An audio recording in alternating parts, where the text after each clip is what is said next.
minutes. But in many cases now, I mean, it wasn't so much the past, but now we do have video and audio. And so I wanted you to kind of talk to that and see if the other commissioners would be favorable to and the efforts behind it. I think we have the same goal in mind. I'm just not at the same level of comfort as you are.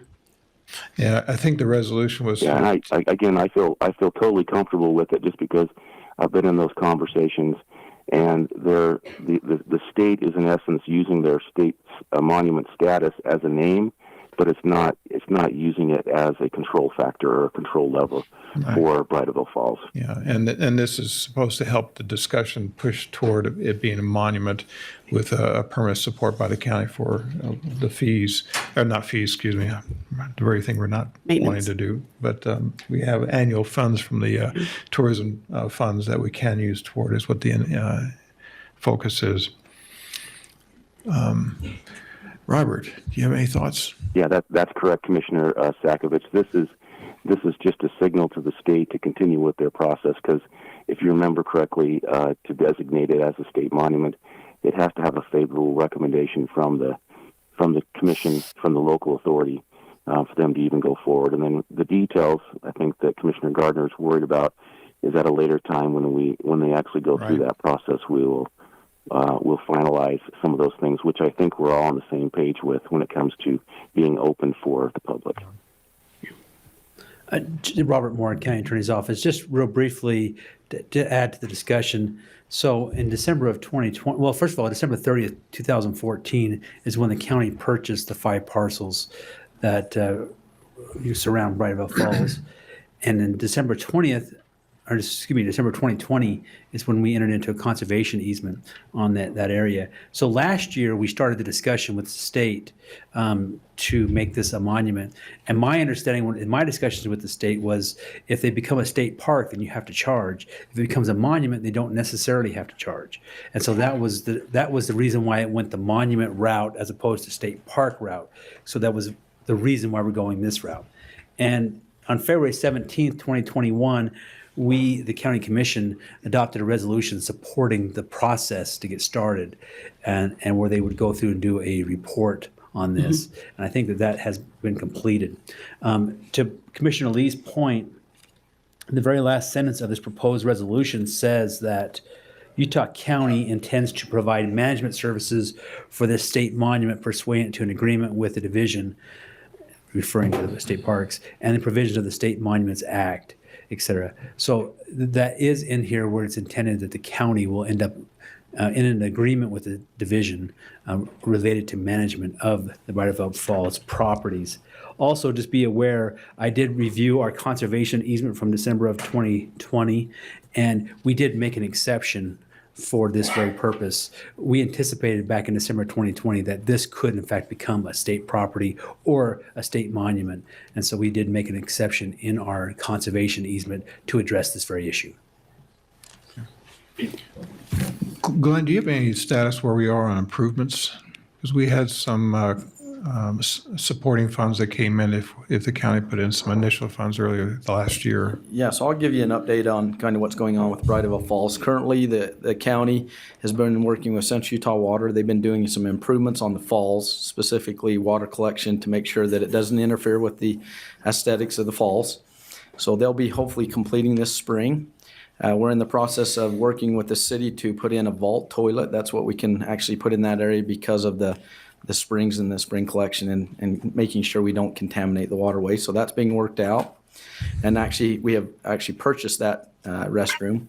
And we also have just completed the design of the pedestrian bridge. So that'll be being bid out here pretty quick to actually put in place and install probably this summer, with also some additional trail improvements, parking lot, and other facilities being improved and adjusted. So the vault toilet, whatever it is called, is that going to be on the north side of the river, or?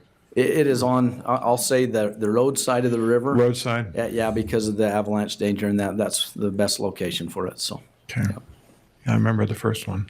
And then I also, just so you know, I did speak to State Parks today about the park and the monument and the possibility. And they are intending at this point to enter into an O&M with us, an operation and maintenance agreement if this goes through. And that was one of the things that they did bring out to my attention, so, okay.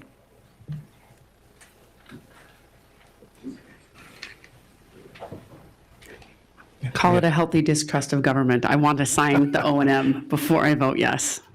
I know the irony of me saying that. I get it, but Yeah, I look in the mirror, right? Yeah, because we have to vote for something for them to be able absolutely. to. Like I said, I'm not sign an opposed to it. I want that O&M in place, signed. What I like about the resolution is simply our feelings of what we want to see out of this. It doesn't bind the county to anything. And in fact, if something were to go south in all of this, we could change our minds and say we want to revoke the resolution based on X, Y, and Z type of thing. No, that doesn't make me feel better, but I like that. I like that drafted. Well, remember the management on this is going to be with the county. Yeah. Or the state's recommendation on it. Yeah. So any other discussion on this from the staff? Okay, do we have a motion? I'll make a motion that we approve agenda item number 8. I'll second that motion. All in favor, say aye. Aye. Aye. That passes 3-0 as approved. No, I did not say aye. I thought you said I seconded the motion. I did not vote for it. All right, now I am confused. Just ask for any opposed. Okay, any opposed? Aye. Okay. I misinterpreted what you said there. No Okay. worries, we're good. So I'll back up a little bit. So one opposition. So that passes without, unless there's further discussion, pause. Then that passes 2-1 then. Correct. One negative then. Okay. All right. I think, Agenda number 15, I believe, is the next item. yeah, I'll make a motion to approve. Having had the public hearing, I think we can approve that now. Any further discussion, Commissioner I Lee? believe that There, you'll need to set that salary. we will. I'll second that motion, and I think that we need to set it at 121 for both offices, $121,000.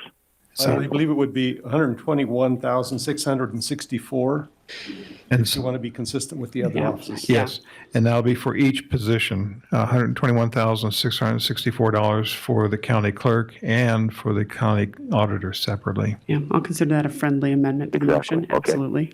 Okay. Yeah. Okay. Okay, we have a motion. Yes. Okay. Commissioner Lee, we were discussing, so I don't know if you made a motion in affirmative or not. You did. Well, I second it. I'll You second. say, okay. So all in favor, say aye. Aye. Aye. Aye, that passes 3-0. Again, number 16 has been stricken because number 17 has been is its replacement. And then we're moving on to, I guess,